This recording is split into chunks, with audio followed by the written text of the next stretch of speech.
Why you can't just get over trauma. The science behind healing by Dr. Tracy Marks. I'ma like this video. This should be pretty good. Have I'm you ever really been told to curious just move what she on gonna or get say. over it after experiencing something traumatic? Yes, I If you have. have, you know that it's not that simple. It ain't. Trauma isn't just a bad memory that we can choose to forget or a wound that heals naturally over time. It's much more complex than that, affecting both the mind and the body in profound ways. I'm Dr. Tracy Marks, a psychiatrist, and I make mental health education videos. Today, I want to talk about why trauma isn't just something you can just get over and why understanding the science behind it is essential for healing. When we talk about trauma, we're not just talking about the event itself, but the lingering impact that it has on your brain and body. To understand why trauma is so hard to get over, we first need to look at what happens in the brain and body when we experience something traumatic. Trauma is a complex psychological and physiological response to experiences that overwhelm a person's capacity to cope. It's often associated with a single life threatening event like accidents or assaults, but trauma can also result from prolonged exposure to chronic stressors such as abuse, neglect, or systemic oppression. Psychologically, trauma occurs when an event or a series of events profoundly impacts a person's sense of safety, identity, and worldview. It's important to note that trauma is subjective. What's traumatic for one person may not be for another, depending on factors like personal history, support systems, and neurobiological resilience. I talk more about how to build up your resilience in another video that I'll have linked in this video. When you experience trauma, several key areas of your brain are impacted. The amygdala, often referred to as the brain's fear center, becomes hyperactive. This heightened state of alertness is why trauma survivors often feel anxious or on edge even when there's no immediate danger. The amygdala remains in a constant state of vigilance, scanning for potential threats and making it hard to relax or feel safe. Your hippocampus, which is central to forming and retrieving memories, can actually shrink in response to trauma. And this structural change affects how memories are stored and recalled, which is why people with trauma often experience fragmented, distorted, or intrusive memories of the event. And traumatic memories don't get processed the same way that other memories do. Instead, they get stuck and resurface as vivid flashbacks or nightmares. Then there's the prefrontal cortex, which is normally responsible for rational thinking, decision making, and impulse control. Trauma survivors have reduced activity in the prefrontal cortex, making it difficult to regulate emotions, concentrate, or make decisions, especially in stressful situations. Trauma doesn't just affect the mind, it affects the body as well. When we experience trauma, our body's natural response is to activate our fight, flight, or freeze mode, which is a natural survival mechanism. And this response results in the release of stress hormones like cortisol and adrenaline.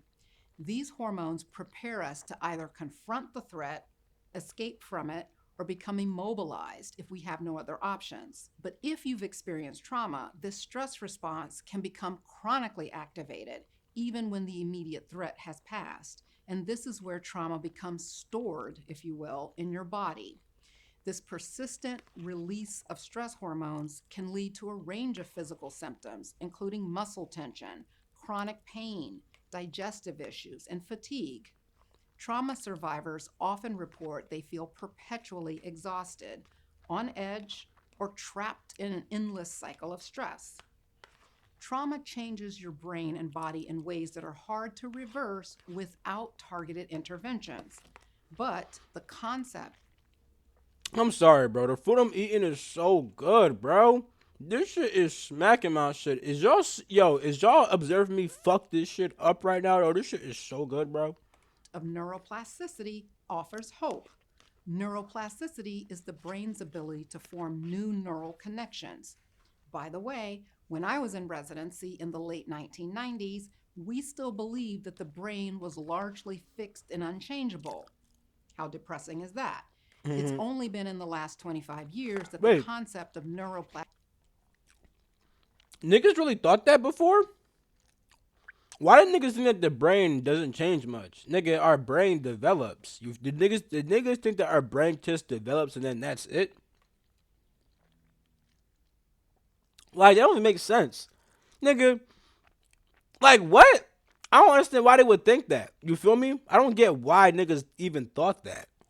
Plasticity has been fleshed out with advances in neuroimaging, and now it's fundamental to our understanding of how the brain works. So, the ability to change the brain can go both ways.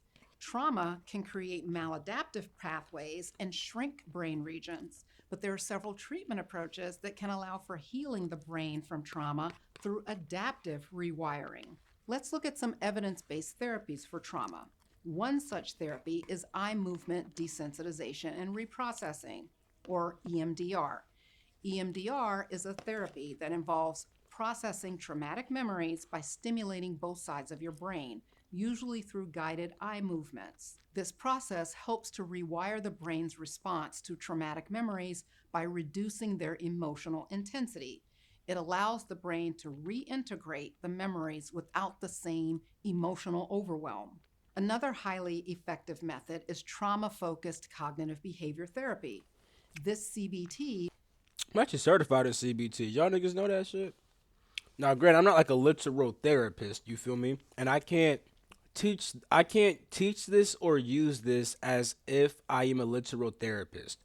But my certification in CBT does allow me to use CBT in coaching. You feel me? Once again, I cannot be a licensed therapist. I gotta go to college for that. I do not want to go to college. You feel me? But as a life coach, I can use CBT. You feel me? I, I tend to just mix this with other things that I already know.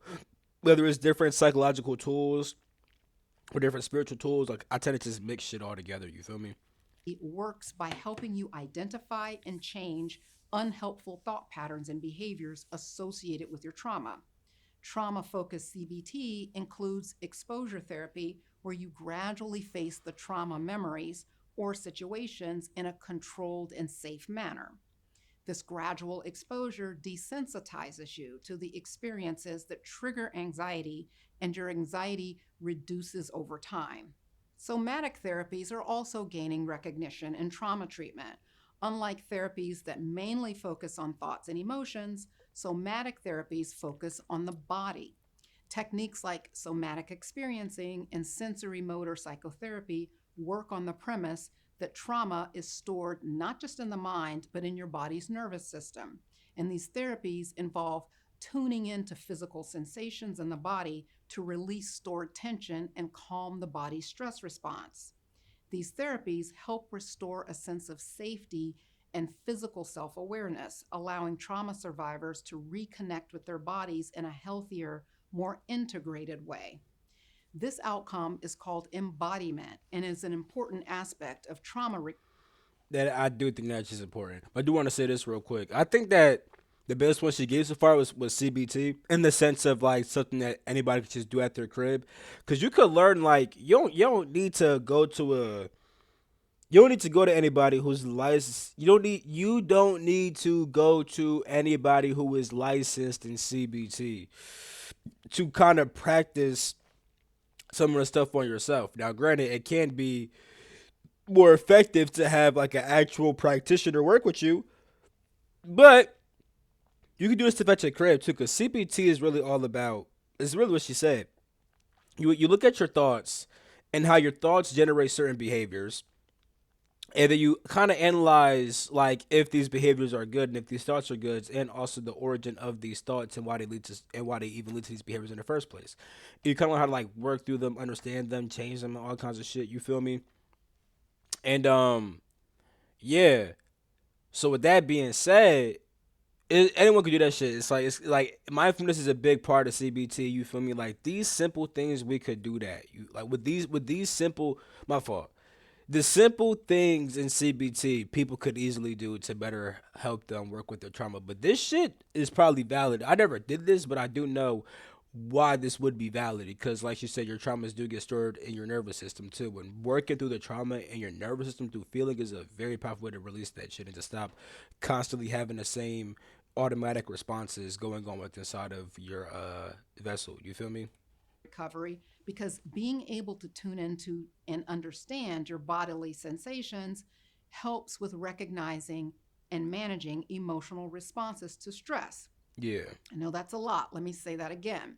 In order to manage your emotional and physical stress response, you need to get good at being able to tune in to your body's sensations and reactions. Mind body practices like mindfulness, yoga, and breath work also help cultivate a sense of embodiment. I thought okay, I was gonna explain why, but she's gonna do it. Okay, good. Mindfulness involves staying present with your experiences without judgment.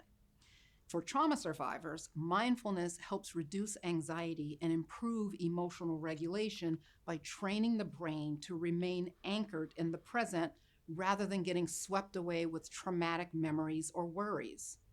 Yoga has also been shown to help release tension stored in the body and promote relaxation.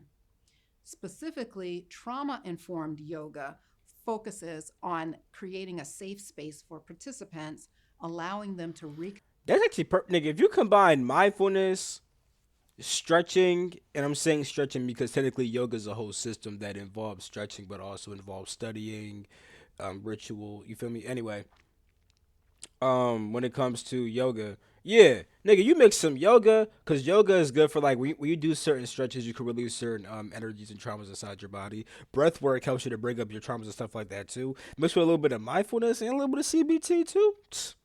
Good, nigga.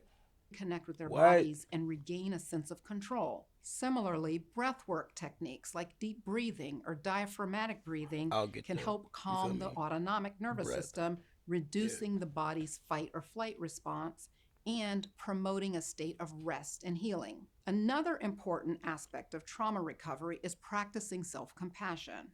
Healing from trauma is rarely a linear process. There will be good days and bad days, and you have to treat yourself with kindness rather than judgment. Self compassion involves recognizing that suffering is a part of the human experience and that you have to treat yourself with the same care that you would offer a loved one. Research shows that self compassion can reduce the negative effects of trauma by promoting emotional resilience and reducing feelings of shame or self blame. Simple practices like journaling, spending time in nature, or engaging in creative outlets can be forms of self care and support healing. Journaling, for example, can provide an outlet to process and release difficult emotions. Nature walks can promote relaxation and provide a grounding experience, helping to soothe the nervous system. By combining evidence based therapies with mind body practices and self compassion, trauma survivors can have multiple options for healing. Trauma is a complex experience that requires equally complex strategies to heal. But the good news is that with the right support and interventions, it's possible to rewire your brain and body toward resilience and recovery. Watch this video for more on how trauma affects our memories. Thanks for watching today. See you next time. That was a pretty good video. You feel me? Fuck with it. Yeah, I think I'm gonna watch some more of her videos more often. You feel me? I hope y'all enjoyed the shit too. I'm gonna check the views on the video and see how we do and stuff like that, and the likes and stuff like that. You feel me? But I do want to react to more of her shit. I think that her info is very important for healing and mental health and stuff like that. That's what she makes videos on. So I think it's good to bring it to the channel. You feel me? But yeah, that's pretty much it for this video. I'm gonna end it right there. Love you all. Catch you in my next video. Peace the freak out.